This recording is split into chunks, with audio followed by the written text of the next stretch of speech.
Fala galera, beleza? Muito prazer, eu sou o professor Natan Paiva e hoje a gente vai fazer uma revisão de termologia, certo? Na verdade a gente vai falar sobre o primeiro capítulo de termologia, que seria a termometria. Só para dar uma situada onde a gente está na física, a termologia, de uma maneira geral, seria o ramo, a parte da física que estuda o calor, de uma maneira bem geral, tá bom?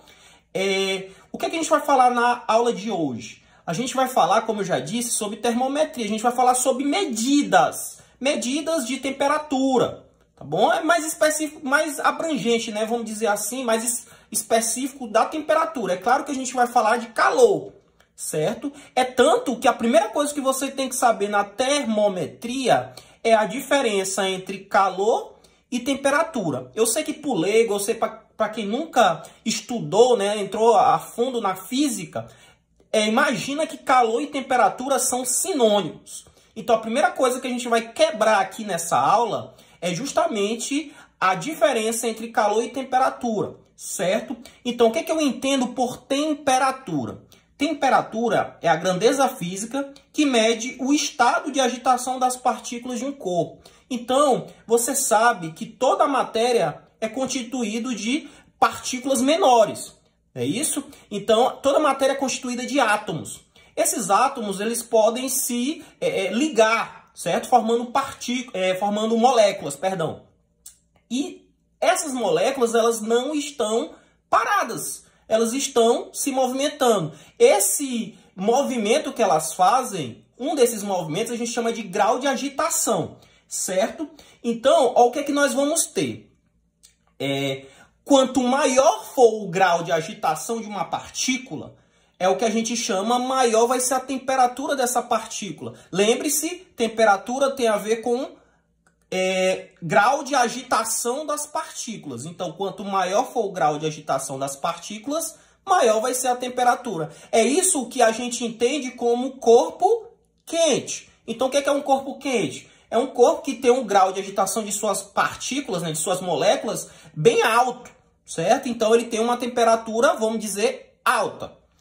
E se essas moléculas tiverem um grau de agitação pequeno, grau de agitação baixo, a tendência é que eles tenham temperatura baixa, certo? Então, é o que a gente chama de corpo frio. Então, entenda que temperatura tem a ver com o quê? Com o grau de agitação das partículas de um corpo. Diferentemente do que é calor. Calor não tem nada a ver com grau de agitação de partícula. Calor é uma forma de energia. Dizemos que calor é energia térmica em trânsito. O que é isso? Calor é uma forma de energia que está se movimentando e ela é transferida de um corpo para o outro. Muito importante você saber essa diferença. Calor e temperatura são diferentes, mas estão intimamente ligados, certo?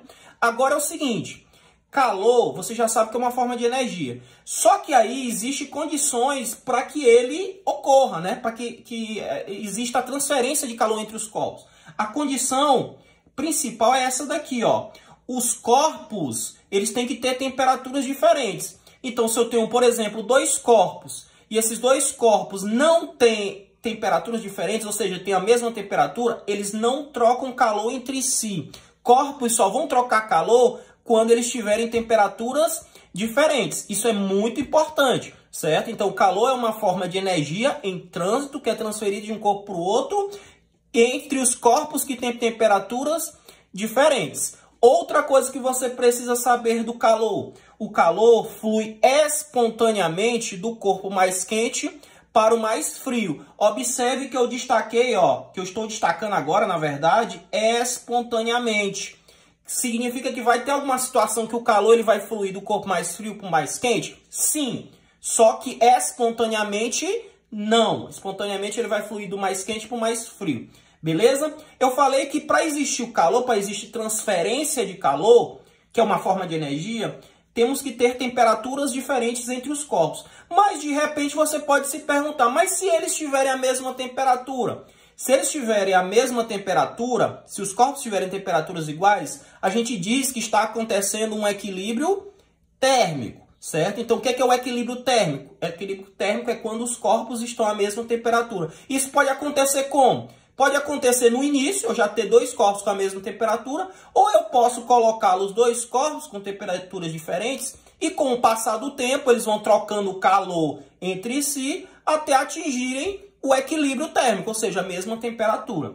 Muito importante essas noções para a gente poder depois responder questões relacionadas com calor e com temperatura. Então, só lembrando, calor não está contido nos corpos. Calor é uma forma de energia em trânsito, certo? Outra coisa interessante, a gente vai falar especificamente do calor em um capítulo chamado de calorimetria. Portanto, a gente não precisa aqui dar muita ênfase ao calor. Esse capítulo, termometria, a gente vai falar mais sobre a questão da temperatura. Obviamente, você já sabe que o instrumento que a gente utiliza para fazer medição de temperatura é o termômetro.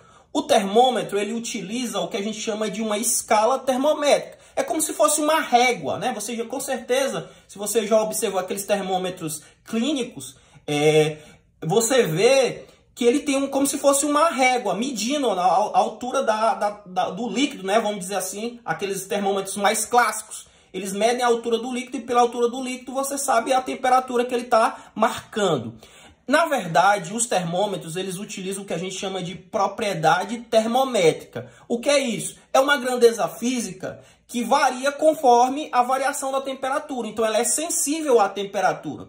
Uma delas, como eu já citei, é o mercúrio. O mercúrio é bem sensível a variações de temperatura. Por isso, ele é utilizado como substância termométrica, certo? Mas poderia ser outro líquido, poderia ser um fio, que também é sensível à variação de temperatura, certo? Podia ser a pressão. Então, a propriedade termométrica, eu posso utilizá-la, né, para me criar uma escala. Já que eu estou falando de escala, nós temos 3 escalas principais no mundo. Nós temos a escala Celsius, que a gente vai representar pela bolinha de grau e o C maiúsculo. A Fahrenheit, que a gente vai representar pela bolinha de grau e o F maiúsculo. E a Kelvin, que a gente vai representar apenas por K maiúsculo, certo? Lembrando, a escala Kelvin dessas 3 é a escala oficial do Sistema Internacional. Significa que quando você for fazer determinados cálculos, se você precisar utilizar o Sistema Internacional, não esqueça que a temperatura tem que estar em Kelvin, ok? E agora a parte que mais, vamos dizer assim, cai nos vestibulares, né? E também nas questões. A relação entre essas escalas. Como é que eu posso relacionar essas 3 escalas? Eu, na verdade, relaciono da seguinte maneira. Eu vou colocar os pontos de fusão e de ebulição das 3 escalas em paralelo. Só que eu vou colocar os pontos de fusão e ebulição do líquido que foi mais usado em todos os tempos, que é da água, certo? Então, nesse caso, para a escala Celsius, o ponto de fusão. O que é o ponto de fusão? É o ponto em que a água se congela. Então, na escala Celsius é 0, na Fahrenheit é 32 e na Kelvin é 273. Esses números, como eu disse, eles foram escolhidos baseado, certo, nos seus autores. Então, os autores de suas escalas que escolheram esses números. Então, é importante a gente sempre destacar esse tipo de informação, certo? E para os pontos de ebulição, na escala Celsius é 100, na Fahrenheit é 212 e na escala Kelvin é 373. E aí nós temos a seguinte relação entre as escalas. Quando eu quero transformar uma temperatura de uma escala em outra temperatura de escala, o que é que eu vou fazer? Eu vou usar esta fórmula aqui, ó. Então, ó, esse TC significa a temperatura em Celsius que você quer transformar. Se você pegar e dividir por 5, vai ser igual a TF, temperatura Fahrenheit, menos 32 sobre 9, que vai ser igual a temperatura Kelvin, menos 273 sobre 5. Outra coisa, saiba diferenciar a relação entre escalas de variação de temperatura. Por quê? Porque, geralmente, algumas questões vão falar assim, temperatura mínima, temperatura máxima, diferença de temperatura. Quando eles usarem esses termos, ele não está te pedindo para você transformar uma temperatura de uma escala na outra, e sim uma variação de temperatura em outra variação. Que, nesse caso, a fórmula é bem semelhante, só que você vai esquecer, ó, o menos 32 e o menos 273. Vai ter o delta, que o delta na física representa a variação de alguma coisa. Então, variação da temperatura Celsius sobre 5 é igual a variação da Fahrenheit sobre 9, que é igual a variação da Kelvin sobre 5. Outro detalhe importantíssimo. Se a gente for esquecer esse termo aqui do meio e igualar a variação da Celsius com a da Kelvin, observe que as duas têm a mesma variação, gente. Isso aqui é importantíssimo. Por quê? Porque, por exemplo, se eu tenho uma variação de 20 graus Celsius, quanto é que essa variação corresponde na Kelvin? Ela vai corresponder a 20 Kelvin. Então, já de cara, você já sabe a resposta, sem precisar de um cálculo. Isso aqui é importantíssimo no andamento das questões. Então, agora a gente vai responder alguns exemplos.